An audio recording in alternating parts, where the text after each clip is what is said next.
오늘은 탕자 비유의 두 번째 설교이죠. 오늘 본문을 통해서는 자기 자신만을 위해서 사는 지옥 백성이 어떻게 하나님 아버지의 천국 백성이 되는가를 살펴보도록 하겠습니다. 아버지의 재산을 탕진한 둘째가 창기들과 돈을 다 날려버리죠. 왜냐하면 이 세상은 어떻게든 나만 잘 살고 살아남으면 된다는 사고방식을 가진 선악과 따먹은 죄인들을 풀어놓은 곳으로 심판이 이미 집행되어 이루어지고 있는 장소이기 때문이죠. 그렇기 때문에 그렇게 가만 놔두지 않는다는 것입니다. 상속받은 아버지의 재산을 창기들과 다 탕진한 둘째 아들이 이제 또 자기의 영역 밖에인 큰 흉년이 이제 또 몰아닥치죠. 그때 이제 허기진 배를 채울 수 없기에 유대인들은 돼지는 부정한 짐승이라고 하여 돼지 기르지도 않고 돼지고기를 먹지도 않는데 어찌됐든 목숨을 부지해야 되니까 결국은 돼지 기르는 일을 하러 이방인의 이제 그 직원으로 들어가지만 그걸 가지고도 먹을 수가 없어요. 그래서 돼지가 먹는 지엄 열매인 돼지 밥을 먹고 어떻게 배를 채워보자 했는데 그것도 못 먹게 되는 것입니다. 이러한 예수님의 이야기를 듣는 바리새인들은 무슨 생각을 했겠어요? 바리새인들은 스스로 착하고 스스로 알아서 잘하고 스스로 성실한 바리새인들, 그 율법과 양심이라는 그런 선악의 개념을 가지고 있는 바리새인들이 이 둘째 아들의 이야기를 쭉 들어가면서 무슨 생각을 했겠느냐는 것입니다. 바리새인 생각 안 해도 돼요. 우리 생각하면 돼요. 저도 어쩔 때 저녁에 잠이 안 오는 이유가 뭔 줄 아십니까? 하나님, 왜 악인들을 심판 안 합니까? 어쩔 수 없는 경우는 그렇다고 칩시다. 의도적으로 악을 행하는 자는 어떻게 해야 되지 않습니까? 이런 고민을 저도 날새게 하게 돼요. 어쩔 수 없는 경우는 어쩔 수 없지만은 의도적인 그렇게 달라드는 사람에게는 어떻게 주님이 좀 해야 되지 않겠냐고. 이런 선악의 개념을 우리가 다 가지고 있다는 것입니다. 그래서 이 둘째 아들의 이야기를 딱 듣는 순간 바리새인뿐만 아니고 우리도 어떤 생각을 하겠습니까? 그렇게 못된 행동하더니 당연히 받을 벌을 지금 하나님께 받고 있구나.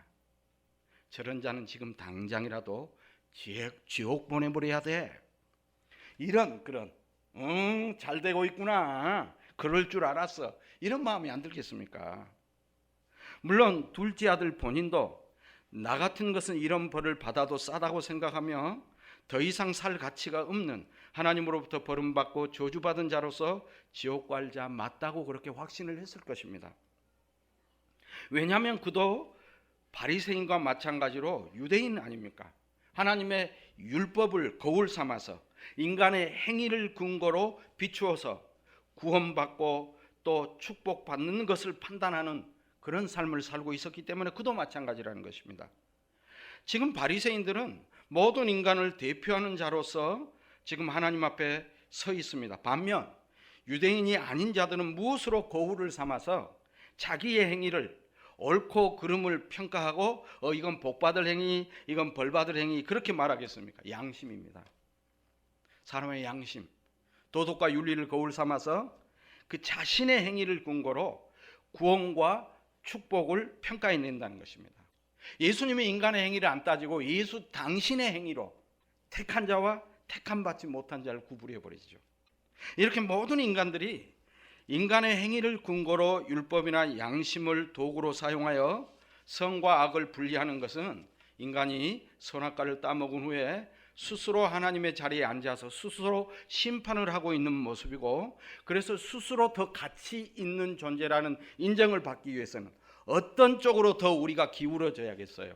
선한 쪽으로, 좋은 일 쪽으로 우리가 더 가져야만이, 저 사람은 그래도 괜찮은 사람, 참 안 된 사람이네, 저렇게 살았으면 복 받아야 되는데, 이런 걸 이야기하죠.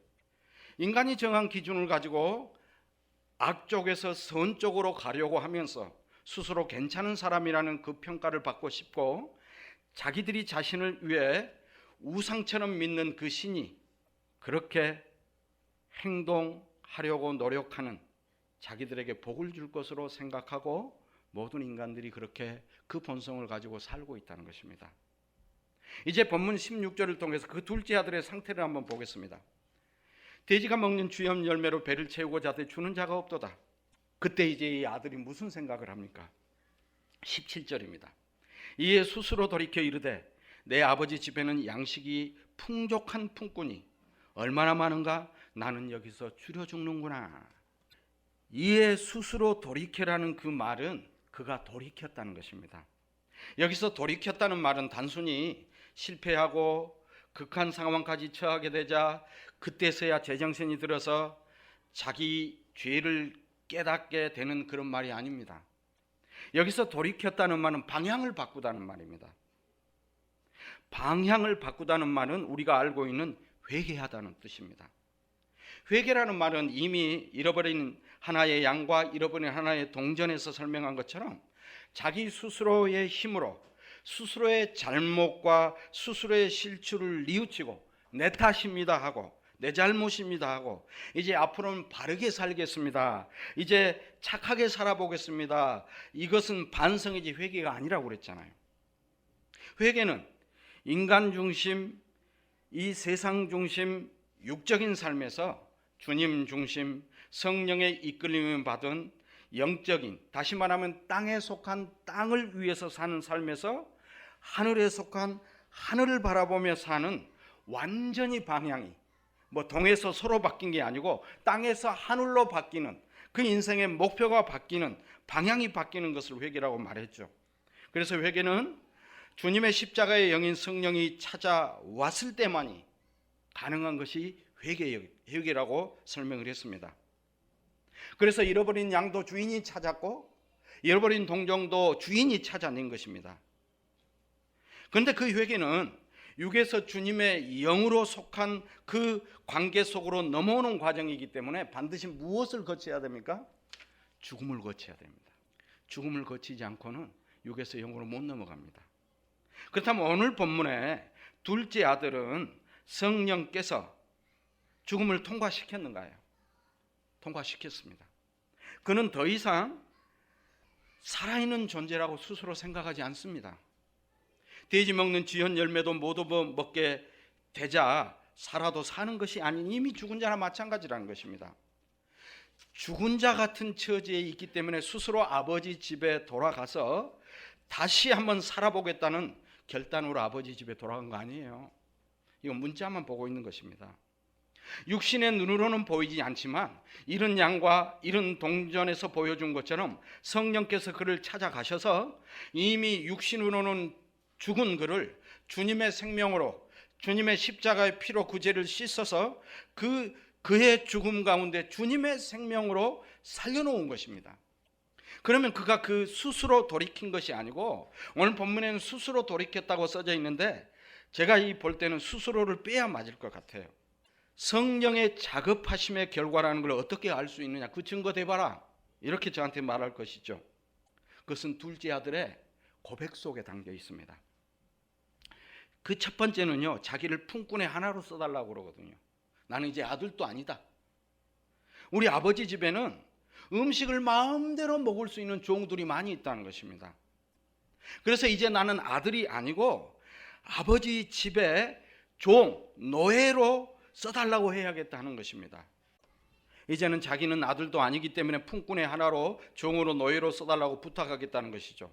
여기 둘째 아들이 말한 품꾼은 그냥 종으로서의 품꾼을 말합니다. 다시 말하면 자기의 노동의 가치와 노동의 대가에 대한 값으로 풍족한 음식을 먹음으로 살아보겠다는 그런 마음의 품꾼이 아니에요.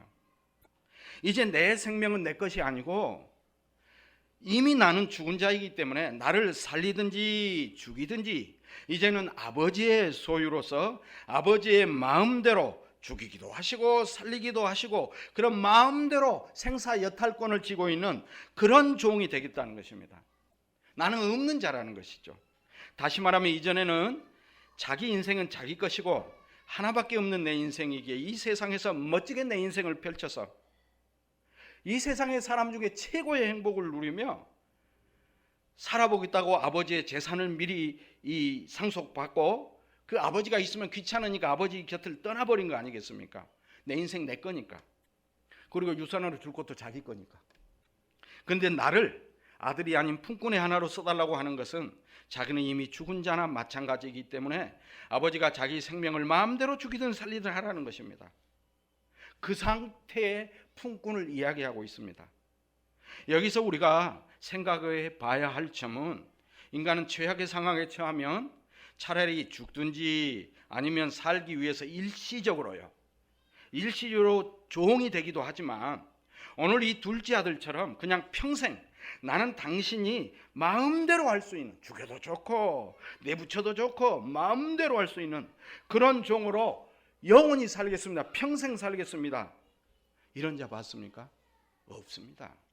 다시 재기를 위한 일시적인 대가를 받고 아니면 그 자기가 그 손해를 끼친 것을 보상을 해주는 차원의 그런 종이 되기를 원하지, 절대로 선악과 따먹은 인간이 자기중심적이고 자기 존재가 귀한 자가 무너졌더라도 나는 이제 없는 자라고 마음대로 하세요, 이제 나는 종으로 마음대로 하십시오, 이렇게 되돌이킨 사람은 한 명도 없다는 것입니다.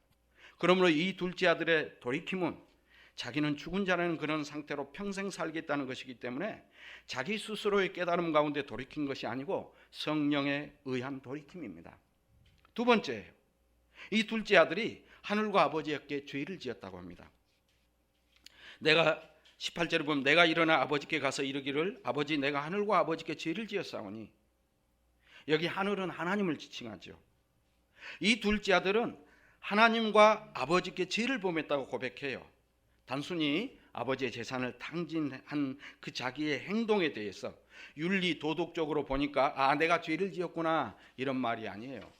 성경에서 말하는 죄는 그런 윤리 도덕적인 누구나 그런 상황에 집어넣어버리면 누구나 무너질 수 있는 그런 걸 죄라고 하지 않습니다. 성경에서 말하는 죄는 선악과 따먹고 피조물인 자가 창조주처럼 하나님의 자리에 앉아서 자기중심적으로 이 세상이 다라고, 그렇게 자기는 절대 없어질 수 없는 존재라고, 내가 없으면 다 없는 것이라는 사고방식으로 사는 것을 죄라고 말합니다. 자기가 죄를 지었다고 한 것은 이제는 그 죄값을 자기가 치르기 위해서 아버지의 종으로 살면서 자기의 죄를 뉘우치고 조금이라도 반성하면서 보상하겠다는 그런 뜻이 아니라는 것입니다.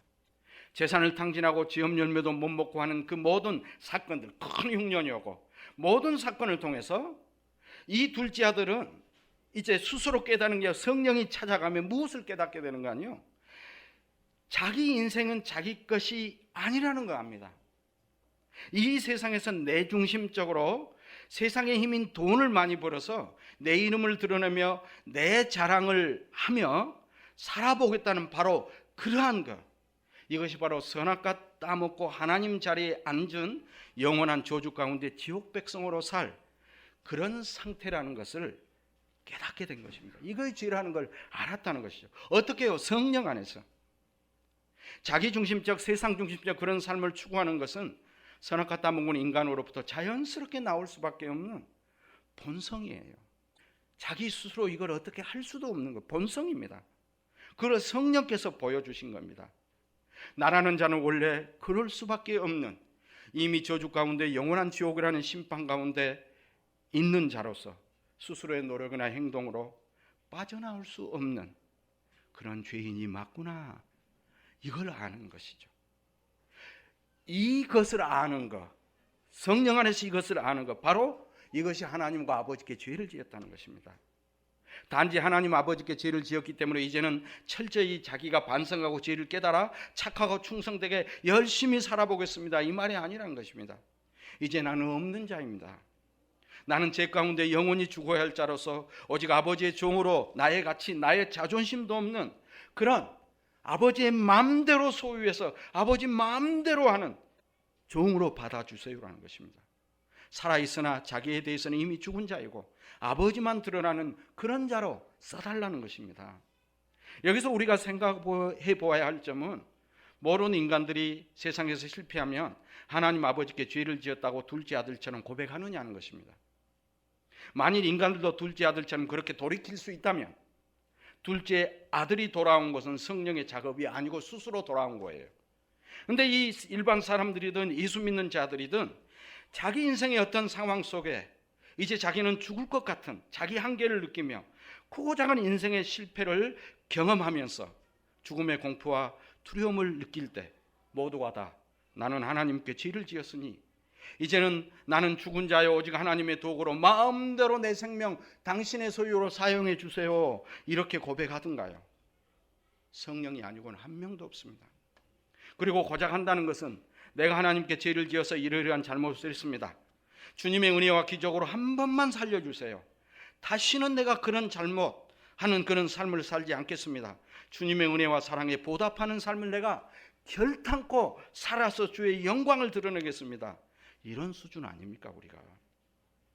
나는 영원히 아버지의 노예로 써주시는 것이 고맙겠습니다. 그것도 아버지의 마음입니다.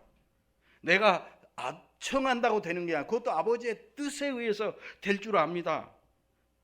이 고백이에요. 그래서 이 둘째 아들의 돌이킴은 그 상황 가운데서도 예수님께서 그 상황 가운데 예수님이 십자가를 지지 않았잖아요. 지금 이 말씀을 하실 때. 그런데 그 십자가에서 주님이 둘째 아들의 죄를 위해서 죽으시고 주의 성령을 보내심으로 죄인 중에 택한 자들이 어떻게 하나님의 백성이 되어진가를 미리 이 둘째 아들을 통해서 십자가의 영인 성령을 보내셔서 보여주고 있는 것입니다. 그래서 그 둘째 아들의 돌이킴은 자기 스스로의 의지의 결단에 나온 것이 아니고 오로지 성령께서 주님의 십자가의 피로 그 죄를 씻어 주심의 결과로 나타나는 반응인 것입니다. 그러므로 우리가 보고 있는 오늘 본문 16절과 17절 사이에는 인간의 힘으로는 도저히 건널 수도 없고 인간의 눈으로는 도무지 보일 수도 없는 주님의 십자가의 피로만 건너게 되는 십자가의 다리가 놓여져 있는 것입니다. 이 영상은 다음 영상에서 계속됩니다. 끝까지 시청 부탁드립니다. 전달하고 구독, 좋아요는 예수님의 사랑입니다. 감사합니다.